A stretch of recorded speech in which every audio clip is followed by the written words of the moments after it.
화학물질 등록평가법의 구성을 보시면요. 두 가지로 생각하시면 될 것 같아요. 요 등록 부분과 평가 이 부분으로 이제 나눠진 건데요.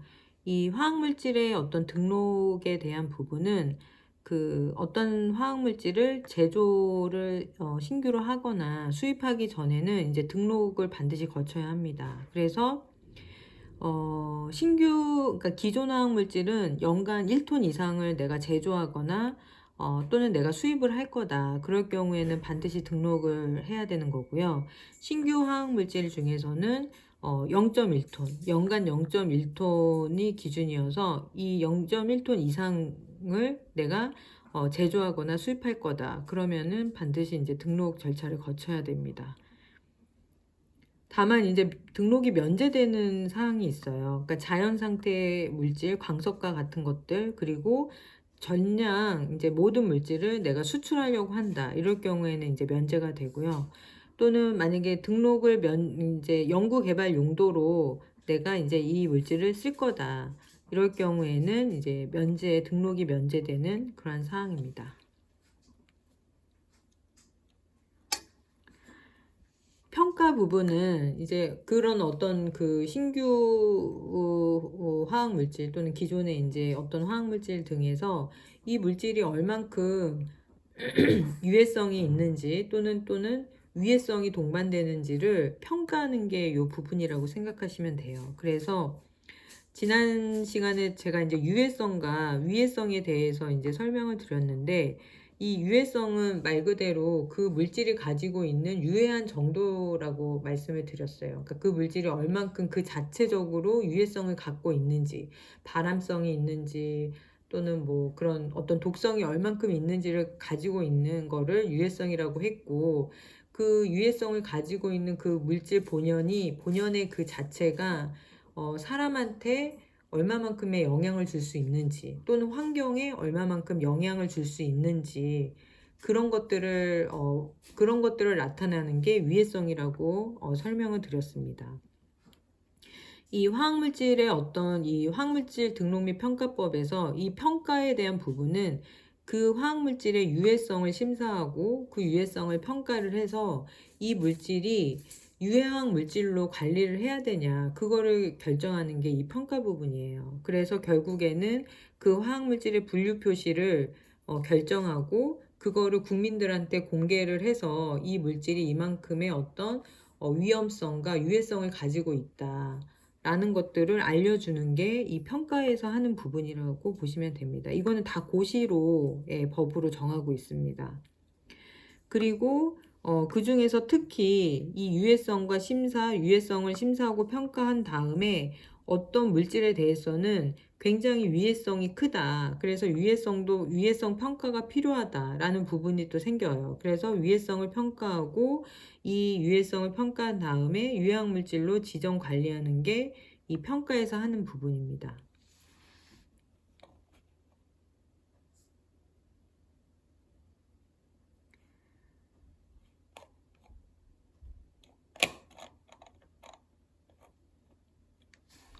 이 그림을 보시면은 이제 그 평가법의 이제 개요를 다시 한번 정리를 하자면요.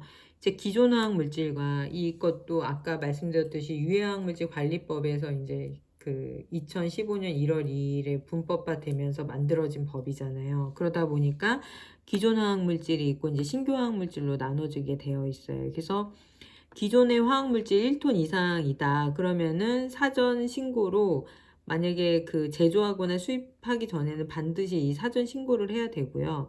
등록이라는 단계를 거칩니다. 이 등록을 할 때 이 물질을 제조하거나 수입하려고 하는 자는 반드시 어떤 자료를 제출을 해야 되냐면 유해성 심사 자료를 제출을 해야 돼요. 그러니까 유해성 심사 자료는 우리가 화학물질 관리법에서 그 유해학 물질을 그 취급하는 자가 취급 시설을 설치할 때 최소한의 어떤 위험도를 낮추기 위해서 그 유해학 물질 취급 시설을 배치하고 설치하는 부분을 저희가 장애영향 평가서로 그 작성을 하잖아요. 위험도를 낮추기 위한 어떤 그 관리 방안까지 다 제출을 해서 장애영향 평가서를 작성을 하잖아요. 이 화학물질 등록 평가 부분에서도 이 어떠한 신규 화학물질이나 기존 화학물질에 제조하거나 또는 어떠한 그 수입을 할 때는 반드시 이 유해성 심사 자료를 만들어야 돼요. 유해성 심사 자료를 만들어서 이거를 장애영향 평가서는 화학물질 안전원에서 우리가 검사를 하지만 이 등록과 관련된 이 유해성 심사 자료는 국립환경과학원에서 이거를 심사를 하게 되어 있습니다. 그래서 이 유해성 심사를 하게 해서 이게 이제 유해성이 있다, 굉장히 유해성이 높은 물질들은 유독 물질로 지정을 하게 되어 있습니다. 이 단계에서 유독 물질을 지정하게 되고요. 만약에 이 유해성을 심사했는데 그 물질이 굉장히 유해성이 높다고 인정이 된다. 그럴 경우에는 유해성까지 평가를 하게 됩니다. 그 유해성을 평가를 해서 굉장히 얘네들, 그러니까 물질을 굉장히 많이 쓰고 그 다음에 유해성이 우려되는 물질이다. 이럴 경우에는 이 평가를 거쳐서 이제 지정되는 물질이 허가물질, 제한물질, 금지물질 이런 식으로 물질이 지정이 되는 거죠. 그래서 이런 단계를 거치게 되고요. 신규 화학물질은 말씀드렸듯이 0.1톤 이상과 0.1톤 미만으로 이렇게 구분됩니다. 그래서 0.1톤 이상은 당연히 이제 등록을 거쳐야 되는 거고요. 0.1톤 미만은 신고제로 운영을 하게 된다고 그랬죠. 그래서 등록을 하게 되면 이거는 기존 화학물질 1톤 이상과 같은 어떤 체계로 이제 운영이 되는 거고요.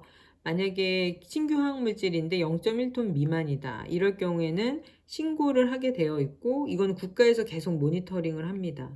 국가에서 계속 모니터링을 하는데 만약에 이게 일부 이제 유통량이 많아지거나 또는 어떤 위해성이 높은 것이 판단이 될 경우에는 이게 이제 등록으로 가게 되죠. 등록 절차를 거쳐서 위해성 심사를 하게 되고 경우에 따라서는 위해성 평가도 할 경우가 생기게 됩니다. 그래서 이런 어떤 과정을 통해서 이제 관리를 하고 있습니다.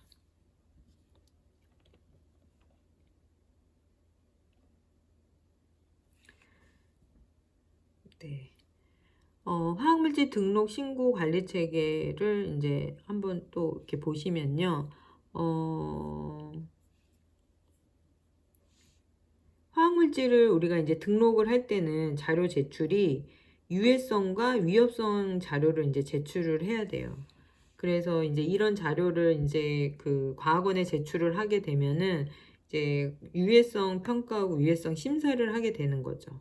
요거를 이제 하는데 여기 결과에 따라서 유독 물질이 지정이 되는 거예요. 저희가 아까 앞에서 설명드렸듯이 이제 유해 화학 물질은 화관법이나 화평법에서 다 정의하는 게 유독 물질, 뭐 그 제한 물질, 금지 물질, 뭐 요런 물질을 우리가 다 유해학 물질이라고 말씀드렸잖아요. 그래서 요 유해성을 평가하고 심사하는 과정에서 결정 짓는 게 유독 물질을 지정하는 거죠. 그리고 죄송합니다. 예. 그리고 요 유해성을 평가하는 요 부분은 요 유해성을 평가하는 이 부분이 만약에 여기 이 단계에서 유해성을 평가하고 심사하는 단계에서 약간 이 물질은 사람이나 환경에 위해성이 높을 것 같다. 그럴 경우에는 이제 이 위해성을 평가해야 돼요. 그래서 이 위해성을 평가해서 이 물질은 우리가 제한 물질 또는 금지 물질로 이렇게 또는 허가 물질 이런 걸로 우리가 이제 물질을 평가하게 되는 거죠. 그래서 이런 유독 물질